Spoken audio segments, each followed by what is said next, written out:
Dad, what's wrong with the telly?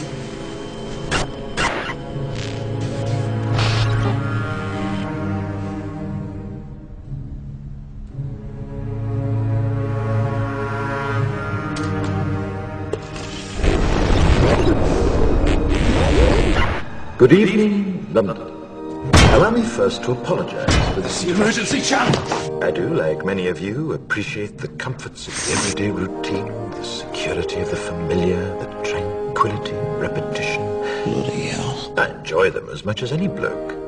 But in the spirit of commemoration, Who's that, Mum? whereby those important events of the past, usually associated with someone's death or the end of some awful bloody struggle, are celebrated with a nice holiday, I thought we could mark this November the 5th, a day that is sadly no longer remembered, by taking some time out of our daily lives to sit down and have a little chat. There are, of course, those who do not want us to speak. We think, just let me I think. suspect even now orders are being shouted into telephones and men with guns will soon be on their way. It's Chancellor Sutler. Damn it! Why? Because while the truncheon may be used in lieu of conversation, words will always retain their power. Words offer the means to meaning, and for those who will listen, the enunciation of truth. And the truth is, there is something terribly wrong with this country, isn't there? You designed it, sir. You wanted it foolproof. You told me every television in London. Cruelty and injustice, intolerance and oppression. And where once you had the freedom to object, to think and speak as you saw fit, you now have censors and systems of surveillance coercing your conformity and soliciting your submission. We need cameras. How did this happen? Who's to blame? Well, certainly there are those who are more responsible than others, and they will be held accountable.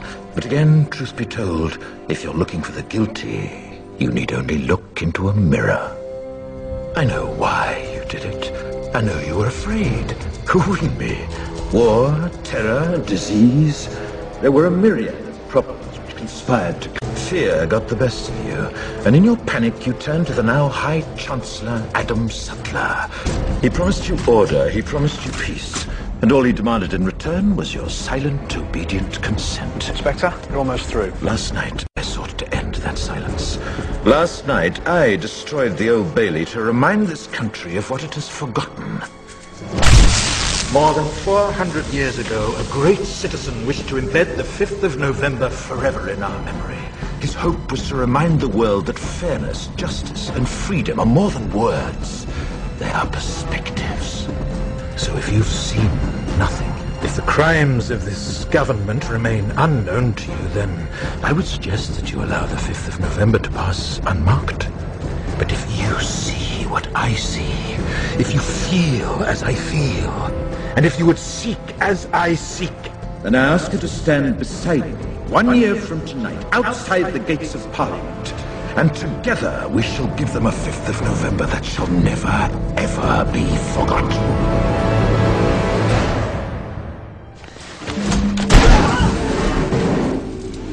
Kerosene fog. He's using our smoke machines. Cover the exits. No one gets out. The rest of you follow me.